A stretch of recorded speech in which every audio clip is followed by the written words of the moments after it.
क्या आपने कभी सोचा है, राजपुरोहित समाज के लोगों को नाम के आगे सिंह कब और क्यों मिला?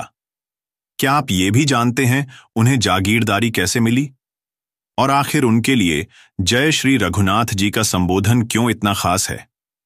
आइए आज जानते हैं इस गौरवशाली इतिहास को सरल और साफ भाषा में।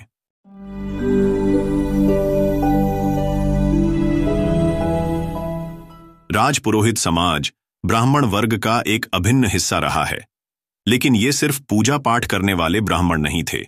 ये वो विद्वान थे जिन्हें राजा अपना गुरु, मंत्री और सलाहकार मानते थे। राजपुरोहित राजाओं को वेद, धर्म, नीति, शिक्षा और युद्ध की कला सिखाते थे। ये वही लोग थे जो दरबार में बैठकर फैसले लेते थे और युद्ध में तलवार भी चलाते थे। राजपुरोहितों ने कई युद्धों में राजाओं के साथ कंधे से कंधा मिलाकर लड़ाई लड़ी। इनकी वीरता और पराक्रम को देखकर ही राजाओं ने इन्हें सिंह उपनाम दिया। यानी अब ये सिर्फ विद्वान नहीं रहे, ये योद्धा भी बन गए। आपकी जानकारी के लिए बता दें कि राजपुरोहित जाति में भी ऐसे महान योद्धा भी हुए जिन्होंने अपनी मातृभूमि के लिए प्राण दे दिए।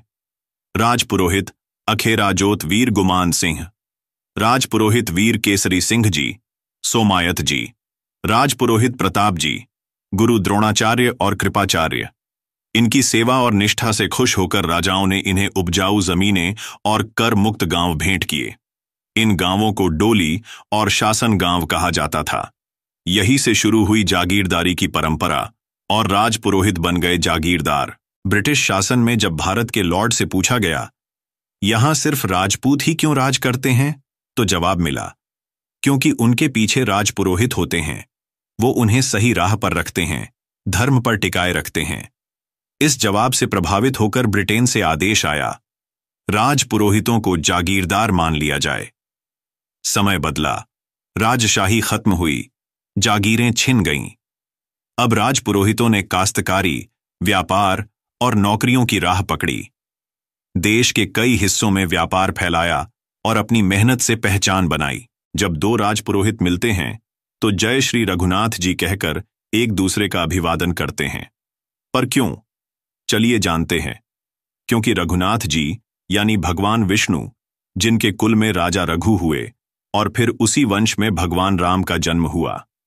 राजपुरोहित समाज भगवान राम और रघुकुल की परंपरा से जुड़ा हुआ है, इसलिए ये अभिवादन सिर्फ एक शब्द नहीं, एक पहचान है। अगर कोई आपको जय श्री रघुनाथ जी कहे तो समझ जाइए वो राजपुरोहित समाज से है, जिसकी जड़ें धर्म, शिक्षा, सेवा और बलिदान में गहराई तक जुड़ी है। राजपुरोहित सिर्फ ब्राह्मण नहीं, ये योद्धा भी हैं, शिक्षक भी हैं और पथ प्रदर्शक भी।